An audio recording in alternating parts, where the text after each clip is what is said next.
ಜನತೆಗೆ ಬಹುಶಃ ಹೆಚ್ಚಿನವರಿಗೆ ಏನು ಆಗ್ತಾ ಇದೆ ಅಂತ ಹೇಳುವಂಥದ್ದು ಗೊತ್ತಿಲ್ಲ.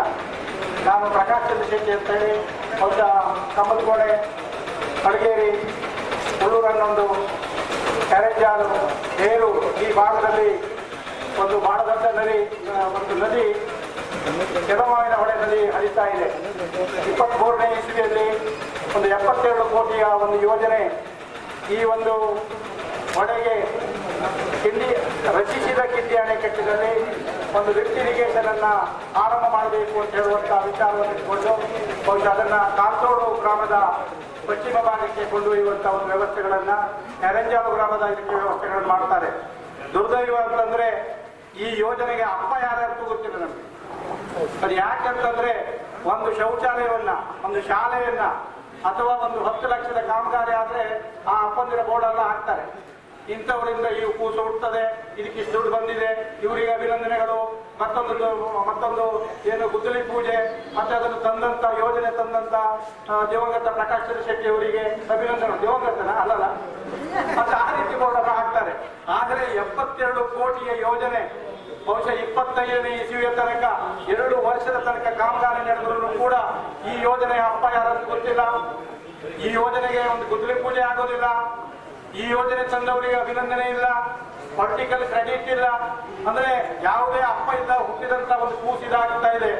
ಬಹುಶಃ ನಾನು ಇದು ಒಂದು ಯೋಜನೆ ಬಗ್ಗೆ ಹೇಳ್ತಾ ಇಲ್ಲ. ಬಹುಶಃ ಇಡೀ ಜಿಲ್ಲೆಯಲ್ಲಿ ಸಣ್ಣ ನೀರಾವರಿ ಇಲಾಖೆ ಬಹುಶಃ ಏನು ಪಶ್ಚಿಮ ವಾಹಿನಿ ಯೋಜನೆ ಅಂತ ಹೇಳುವಂತಹ ರೈತರಿಗೆ ಅನುಕೂಲಕರ ಆದಂತ ಒಂದು ಯೋಜನೆಯನ್ನ ಸರ್ಕಾರ ರೂಪಿಸಿದಾಗ ಬಹುಶಃ ಈ ನನ್ನ ತಿಳುವಳಿಕೆ ಪ್ರಕಾರ ಕಳೆದ 3-4 ವರ್ಷಗಳಿಂದ 400 ಕೋಟಿಗೂ ಮಿಕ್ಕಿ ರೂಪಾಯಿಯನ್ನ ಜಿಲ್ಲೆಯಲ್ಲಿ ಬಹುಶಃ ಯಾರು ಫಲಾನುಭವಿಗಳಿದ್ದಾರೆ, ಏನು ರೈತರಿದ್ದಾರೆ, ಅಚ್ಚುಕಟ್ಟು ಪ್ರದೇಶದ ಕಟ್ಟಿನ ಅಚ್ಚುಕಟ್ಟು ಪ್ರದೇಶದ ರೈತರಿದ್ದಾರೆ, ಅವರ ಗಮನಕ್ಕೆ ತಾರದೆ ಬಹುಶಃ ಅವರನ್ನ ಯೋಜನೆ ಏನು ಫಲಾನುಭವಿಗಳಿಗೆ ಯಾವ ವಿಚಾರಗಳನ್ನು ತಿಳಿಸಿದೆ. ಬಹುಶಃ ಇದರ ಫಲಾನುಭವಿಗಳು 100ಕ್ಕೆ 100 ನಾನು ಹೇಳ್ತೇನೆ, ದೇವರ ಹತ್ರ ಪ್ರಮಾಣ ಮಾಡಿ ಹೇಳ್ತೇನೆ, ಇದು ರೈತರ ಯಾವುದೇ ರೈತ ಇದರ ಫಲಾನುಭವಿ ಅಲ್ಲ ಇಡೀ ಜಿಲ್ಲೆಯಲ್ಲಿ. ಬಹುಶಃ ಇದರ ಫಲಾನುಭವಿಗಳು ಕೆಲವೊಂದು ಚುನಾಯಿತ ಪ್ರತಿನಿಧಿಗಳು ಅಂತ ಹೇಳಲಿಕ್ಕೆ ಎಲ್ಲರೂ ಅಂತ ಹೇಳುವುದಿಲ್ಲ, ಕೆಲವೊಂದು ಚುನಾಯಿತ ಪ್ರತಿನಿಧಿಗಳು ಈ ಯೋಜನೆಯ ಫಲಾನುಭವಿಗಳು. ಬಹುಶಃ ಯಾವುದೇ ರೈತರನ್ನ ವಿಶ್ವಾಸ ತಗೊಳ್ಳದೆ ಚುನಾವಣೆ ಯಾವುದೇ ರೈತರನ್ನು ವಿಶ್ವಾಸ ತಗೊಳ್ಳದೆ ಬಹುಶಃ ಬಹಳ ದೊಡ್ಡ ಒಂದು ಇವತ್ತು ರೈತರ ಹಣ, ಸರ್ಕಾರದ ಹಣವನ್ನು ಲೂಟಿ ಮಾಡತಕ್ಕಂಥ ಒಂದು ವ್ಯವಸ್ಥೆ ಆಗಿದೆ. ಸ್ನೇಹಿತರೆ, ನಾನು ಒಂದು ಹಳೆಯ ಕಥೆ ಮಾತ್ರ ಹೇಳ್ತಾ ಇದ್ದೇನೆ. ಜಿಲ್ಲೆಯಲ್ಲಿ 100 ನದಿಗಳು ಕಟ್ಟುಗಳು ನಡೆದಿದೆ. ಬಹುಶಃ ನಮ್ಮ ಎಡಮಾವಿನ ಹೊಳೆ ಒಂದರಲ್ಲಿ 18 ಕೋಟಿ ರೂಪಾಯಿಯ ಇವತ್ತು ಕಳೆದ 3 ವರ್ಷದಲ್ಲಿ ಡ್ಯಾಮ್ಗಳಾಗಿದೆ. ಈ 18 ಕೋಟಿ ಎಡಮಾವಿನ ಹೊಳೆಯಲ್ಲಿ ಅಳಗೇರಿ ವೆಂಟೆ ಡ್ಯಾಮಿಗೆ ಸುಮಾರು 6 ಕೋಟಿ, ಕುರ್ಕುಂಡಿ ವೆಂಟೆ ಡ್ಯಾಮ್ ಅಂತ ಹೇಳಿ ಅದಕ್ಕೆ 8 ಕೋಟಿ, ಅದೇ ರೀತಿ ಹೊಸಹಳ್ಳಿಯಲ್ಲಿ ಒಂದು ಡ್ಯಾಮ್ 5 ಕೋಟಿ, ಸುಮಾರು 18 ಕೋಟಿಯ ವೆಂಟೆ ಡ್ಯಾಮ್. ಅದರ ಜೊತೆಯಲ್ಲಿ 72 ಕೋಟಿಯ ಒಂದು ಲಿಫ್ಟ್ ಇರಿಗೇಷನ್ ಸೊಸೈಟಿ, ಲಿಫ್ಟ್ ಇರಿಗೇಷನಿನ ನೀರೆತ್ತುವಂತ ವ್ಯವಸ್ಥೆ. ಇದು ಜಿಲ್ಲೆಯ ಉತ್ತರದ ತುದಿಯಲ್ಲಿರುವಂತಹ ಎಡಮಾವಿನ ಹೊಳೆಯ ಕಥೆ. ಅದೇ ರೀತಿಯಲ್ಲಿ ಸೂಪರ್ ಹಿಡಿ ಅಂತ ಹೇಳುವಂತಹ ಒಂದು ಡ್ಯಾಮ್ ಇದೆ, 56 ಕೋಟಿ ರೂಪಾಯಿ ಖರ್ಚಾಗಿದೆ, ಇವತ್ತು ಉಪ್ಪು ನೀರಾಗ್ತಾ ಇದೆ. ಬಹುಶಃ ಇದಕ್ಕೆ ಕಾರಣ ಯಾರು? ನಾವೇ ಹೊಣೆಗಾರರು. ನಮ್ಮ ತಪ್ಪನ್ನು ನಾವು ಒಪ್ಕೊಳ್ಬೇಕಾಗ್ತದೆ. ರೈತರಾದಂತ ನಾವು ನಮ್ಮ ಹೊಣೆಗಾರಿಕೆಯನ್ನು ನಾವು ಬೇರೆಯವರಿಗೆ ಕೊಟ್ಟುಬಿಟ್ಟಿದ್ದೇವೆ. ಚುನಾಯಿತ ಜನಪ್ರತಿನಿಧಿಗಳು ಬಹುಶಃ ಕಳೆದ 3 ತಿಂಗಳ ಹಿಂದೆ ನಾವೊಂದು ಸಭೆಯನ್ನು ಮಾಡ್ತು 4-2. ಬಹುಶಃ ನನಗೆ 20 ಬೆರಳಿದೆ ಇರುವಾಗ 1 ಬೆರಳನ್ನು ಕಳ್ಕೊಂಡಿದ್ದೇನೆ, ಫ್ರಾಕ್ಚರ್ ಆಗಿದೆ. ಸರ್ಕಾರಿ ಅಧಿಕಾರಿಗಳ ಪೊಲೀಸರವರು ಇರುವಾಗಲೇ ನನ್ನ ಕೈ ಬೆರಳನ್ನು ಮುರಿಯುವಂತ ಒಂದು ವ್ಯವಸ್ಥೆ ಆಯಿತು. ಎಲ್ಲ ರೈತರ ಮೇಲೆ ಹಲ್ಲೆ ನೋಡುವಂತ ಪ್ರಯತ್ನಗಳಾಯಿತು. ಬಹುಶಃ ಈವರೆಗೆ ಒಬ್ಬ ಚುನಾಯಿತ ಪ್ರತಿನಿಧಿ ನಿಮಗೆ ಏನಾಗಿದೆ ಅಂತ ಕೇಳಲಿಕ್ಕೆ ಬರಲಿಲ್ಲ. ಯಾರು ಇಲಾಖೆಯ ಜವಾಬ್ದಾರಿಗಳನ್ನು ಹೊತ್ತಿದ್ದಾರೆ, ಸಣ್ಣ ನೀರಾವರಿಯ ಇಲಾಖೆಯ ಅಧಿಕಾರಿಗಳು ಈವರೆಗೆ ಮೊನ್ನೆಯನ್ನು ಗೋಪಾಲ್ ಪೂಜಾರ್ನ 3 ದಿವಸದಿಂದ ಕರ್ಕೊಂಡು ಬಂದಿದ್ದಾರೆ. ಬಹುಶಃ ಅವರ ಹೊಣೆಗಾರಿಕೆ ಇದೆ. ಇವತ್ತು 72 ಕೋಟಿ ರೂಪಾಯಿ ಟರ್ನ್ ಕೀ ಬೇಸಿಸ್ ಅಂತಾನೆ ಹೇಳ್ತಾರೆ. ಟರ್ನ್ ಕೀ ಬೇಸಿಸ್ ಅಂದ್ರೆ ಏನು? ಎದುರು ನಿಂತು ಮಾತಾಡಿದವರನ್ನು ಹೊಡೆದು ಕೊಲ್ಲುವವರೆಗೂ ಕೂಡ ಈ ಏಜೆನ್ಸಿಗಳಿಗೆ ಅಧಿಕಾರಗಳನ್ನು ಕೊಟ್ಟಿದ್ದಾರೆ. ಬಹುಶಃ ಮೊನ್ನೆ ನಮಗೆ ತುಂಬಾ ನೋವಾಯಿತು, ದುಃಖ ಆಯಿತು. ಬಹುಶಃ ಸಣ್ಣ ನೀರಾವರಿಯ ಅಧಿಕಾರಿಗಳ ಸಮಕ್ಷಮದಲ್ಲಿ ರೈತರ ಮೇಲೆ ಹಲ್ಲೆ ಆಗುವಂತ ಪ್ರಯತ್ನ ಆಯಿತು. ಕಳೆದ 100 ದಿವಸದಿಂದ ನಾವು ಬೇಡಿಕೆಗಳನ್ನು ಇಡ್ತಾ ಇದ್ದೇವೆ. ಯಾವುದೇ ಒಬ್ಬ ಜಿಲ್ಲಾಡಳಿತ ಪ್ರತಿನಿಧಿ ಪಂಚಾಯತ್ನಿಂದ ಹಿಡಿದು ಶಾಸಕರವರೆಗೆ ಯಾವುದೇ ರೀತಿಯ ಸ್ಪಂದನೆಯನ್ನ ಈವರೆಗೆ ಕೊಟ್ಟಿಲ್ಲ. ಯಾರು ರೈತರ ಪರವಾಗಿರಬೇಕಿತ್ತೋ ಅವರು ಮೌನವನ್ನು ವಹಿಸಿದ್ದಾರೆ. ಬಹುಶಃ ಇವತ್ತು 1000 ಕೋಟಿಯ ಒಂದು ಕಂಪನಿ ಇದನ್ನು ಹಿಡಿದಿದೆ. ಬಹುಶಃ ಬಹುತೇಕ ಚುನಾಯಿತ ಪ್ರತಿನಿಧಿಗಳು ಜೊತೆಯಲ್ಲಿ ಇದ್ದಾರೆ ಅಂತ ಹೇಳುವಂತದ್ದು ನೋವಿನ ವಿಚಾರ. ನಾವು ವ್ಯಕ್ತಿಗತ ಹೋರಾಟವನ್ನು ಮಾಡ್ತಾ ಇಲ್ಲ, ವ್ಯಕ್ತಿಯ ಸುದ್ದಿಯನ್ನು ಕೂಡ ನಾವು ಹೇಳ್ತಾ ಇಲ್ಲ, ನಮ್ಮ ಬದುಕಿಗಾಗಿ ನಾವು ಹೋರಾಟವನ್ನು ಮಾಡ್ತಾ ಇದ್ದೇವೆ. ಬಹುಶಃ ಇವತ್ತು ಏನು 4 ಗ್ರಾಮಗಳಲ್ಲಿ ಸಾವಿರಾರು ಕುಟುಂಬಗಳು, ಬಹುಶಃ ಇವತ್ತು ಈ ಯೋಜನೆ ಹೇಗಿದೆ, ಈ ಯೋಜನೆ ಡಿಸೆಂಬರ್ 15ರಿಂದ ನೀರನ್ನು ಎತ್ತರಕ್ಕೆ ಏರಿಸ್ತಾರೆ. ಈಗಾಗಲೇ ಹರಿಯುವ ಕಟ್ಟಿದಕ್ಕಿಂತ 1 ಮೀಟರ್ ಎತ್ತರಕ್ಕೆ ಏರಿಸ್ತಾರೆ. ಅದಕ್ಕೆ ಹರಿಸುವ ಸಂದರ್ಭದಲ್ಲಿ ಸುಮಾರು 3 ಕಿಲೋಮೀಟರ್ ನದಿ ದಂಡೆಯನ್ನು ಕಟ್ತಾರೆ. ನದಿ ದಂಡೆ ಕಟ್ಟಿದ ಮೇಲೆ ಆ ನೀರಿನ ಸೀಪೇಜ್ಗಳು ನಾವು ಬೆಳೆಯಲ್ಲಿ ಪರಿವರ್ತನೆ ಮಾಡಿದ್ದೇವೆ. ನೆಲಗಡಲೆ, ಕರಗುಂಜಿ ಹಾಗೂ ಅಡಿಕೆ ತೋಟವನ್ನು ಮಾಡಿದ್ದೇವೆ. ಭತ್ತದ ಬೆಳೆಯಾಗಿ 2ನೇ ಬೆಳೆಯನ್ನು ಯಾರು ಬಳಸ್ತಾ ಇಲ್ಲ. ಈ ಸೀಪೇಜ್ ವಾಟರ್ ಅಂತ ಹೇಳುವಂತದ್ದು ಸಾವಿರಾರು ಎಕರೆಗೆ ಬಹುಶಃ ನೆಲಗಡಲೆ ಬೆಳೆದಂತ ಬೆಳೆಗೆ ಉಸಿರು ಬಂದು ಅದು ನಾಶ ಆಗ್ತದೆ. ಅದು ಒಂದು ಕಡೆ ಆದ್ರೆ ಬಹುಶಃ 1 ಮೀಟರ್ ಎತ್ತರ ಮಾಡಿದಂತಹ ಏನು ಈ ಕಟ್ಟಿನ ಈ 3 ಕಿಲೋಮೀಟರ್ ಉದ್ದದ ದಂಡೆಯಿಂದ ಬಹುಶಃ ಮಳೆಗಾಲದಲ್ಲಿ ಬರುವಂತ ನೆರೆ ಬಹಳ ದೊಡ್ಡ ಪ್ರವಾಹಗಳು ಬರ್ತದೆ. ಈ ಕಟ್ಟಿದ ದಂಡೆಯ ಮೇಲೆ 6-7 ಫೀಟ್ ನೀರು ಇರ್ತದೆ. ಎಲ್ಲಿಯೂ ಕೂಡ ಆ ನೆರೆ ನೀರು ಹೋಗ್ಲಿಕ್ಕೆ ಅವಕಾಶಗಳನ್ನು ಮಾಡಿಕೊಟ್ಟಿಲ್ಲ. ಬಹುಶಃ ಏನು 1 ದಿವಸ 2 ದಿವಸ ನಿರುವಂತ ನೆರೆ ಬಹುಶಃ ಇನ್ನು ವಾರಗಟ್ಟಲೆ ಬಹುಶಃ ಹುಲ್ಲೂರಿನ ಒಳಗೆ ಸಾವಿರ ಎಕರೆ ಇವತ್ತು ನಾಶ ಆಗುವಂತ ಒಂದು ಸಾಧ್ಯತೆಗಳಿದೆ. ಅದರ ಜೊತೆಯಲ್ಲಿ ಏನು ಡಿಸೆಂಬರ್ 15ರಿಂದ ಫೆಬ್ರವರಿ 8 ತನಕ ನೀರನ್ನು ಎತ್ತಬೇಕಂತ ಹೇಳ್ತಾರೆ.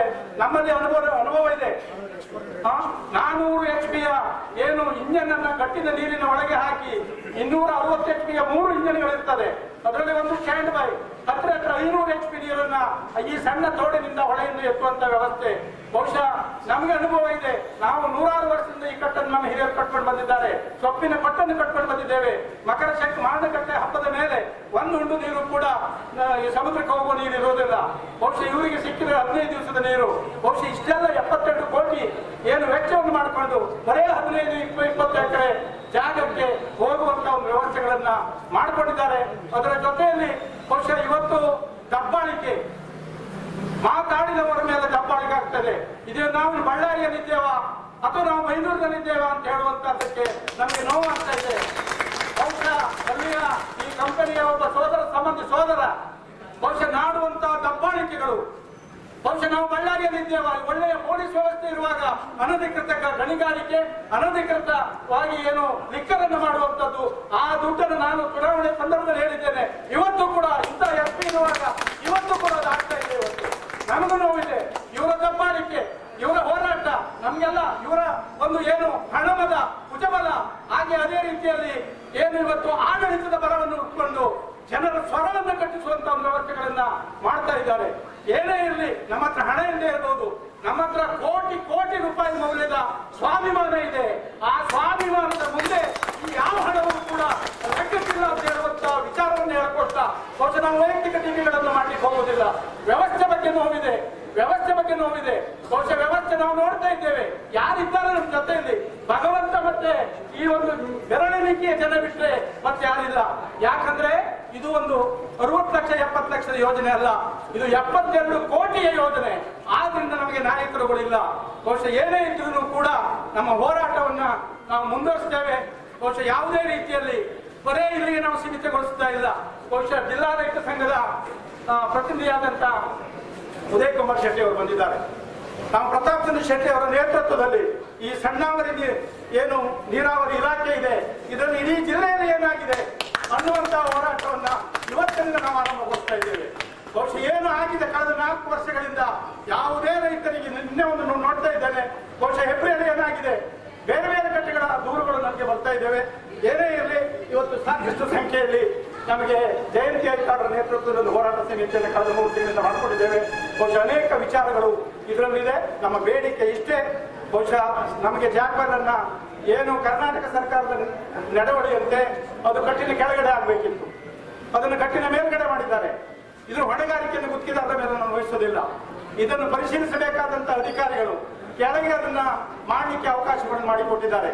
ಬಹುಶಃ ಕರ್ನಾಟಕ ಸರ್ಕಾರದ ನಡವಳಿಕೆಯಲ್ಲಿ ಸರ್ಕಾರದ ಏನು ಮಂತ್ರಿಮಂಡಲದ ನಡವಳಿಕೆಯಲ್ಲಿ 72 ಕೋಟಿ ಯೋಜನೆ ಮಂಜೂರಾಗುವಾಗ ಹಡಗೇರಿ ಕಟ್ಟಿನ ಕೆಳಭಾಗದಲ್ಲಿ ಜಾಕ್ವೆಲ್ ಅನ್ನು ನಿರ್ಮಿಸತಕ್ಕದ್ದು.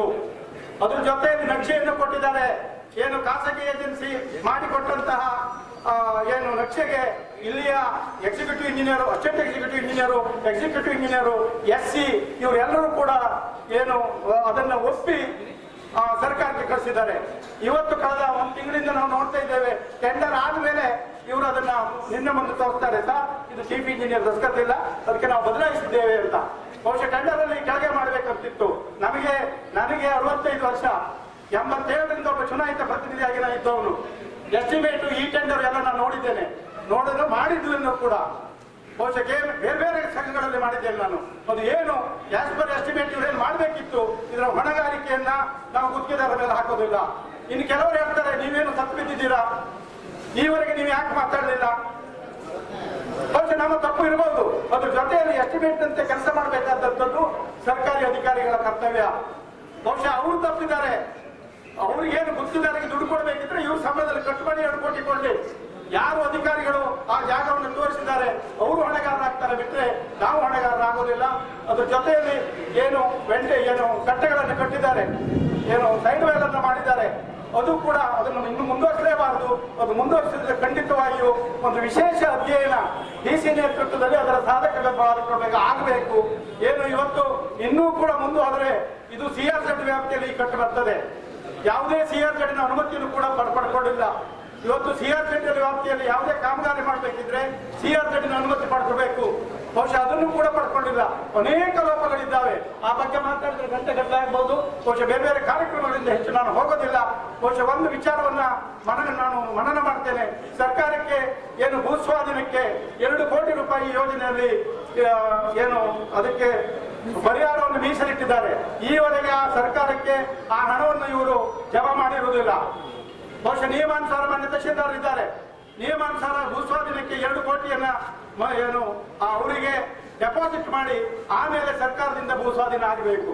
ಇವತ್ತು ಕೆಲವರು 10-50 ಮರಗಳನ್ನ ಕಡಿದಿದ್ದಾರೆ. ಇವತ್ತು 10-50 ಮರ ಕೊಡಿದ್ರೆ ಅವರ ಅಕೌಂಟ್ ನಂಬರ್ ಅನ್ನ ತಗೊಂಡಿದ್ದಾರೆ. ನೀವು ಮಾತಾಡಿದ್ರೆ ಅಕೌಂಟ್ಗೆ ದುಡ್ಡು ಹಾಕೋದಿಲ್ಲ.